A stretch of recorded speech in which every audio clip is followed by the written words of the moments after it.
ജനുവരി 7 മുതൽ 9 വരെ മധ്യപ്രദേശിലെ ഭോപ്പാലിൽ വെച്ച് നടക്കുന്ന ദേശീയ സബ് ജൂനിയർ ഫുട്ബോൾ ചാമ്പ്യൻഷിപ്പിൽ കേരള ടീമംഗമായി തെരഞ്ഞെടുത്ത ആഷിഫിന് CPIM കുമരനെല്ലൂർ ബ്രാഞ്ചിന്റെ നേതൃത്വത്തിൽ യാത്രയയപ്പ് നൽകി.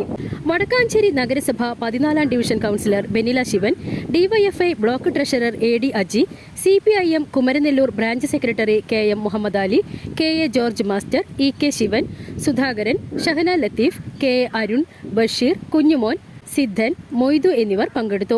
കുമരനെല്ലൂർ ചെമ്പത്തേതിൽ അഷ്റഫ്, ഫസില ദമ്പതികളുടെ മകനായ Ashif Vadakkanchery government boys high school 10ാം ക്ലാസ് വിദ്യാർത്ഥിയാണ്. 7 മുതൽ 9 വരെ മധ്യപ്രദേശിലെ ഭോപ്പാലിൽ വെച്ചിട്ട് നടക്കുന്ന ദേശീയ സബ് ജൂനിയർ സ്കൂൾ ഫുട്ബോളിന്റെ ടീമിലേക്ക്, കേരള ടീമിലേക്ക് തെരഞ്ഞെടുക്കപ്പെട്ട മുഹമ്മദ് ആഷിഫിന് CPIM കുമരനെല്ലൂർ ബ്രാഞ്ചിന്റെ DYFI ഒക്കെ എല്ലാവരുടെയും നേതൃത്വത്തിലുള്ളൊരു യാത്രയപ്പാണ് കളിക്കാനുള്ളത്. അനുമോദനം.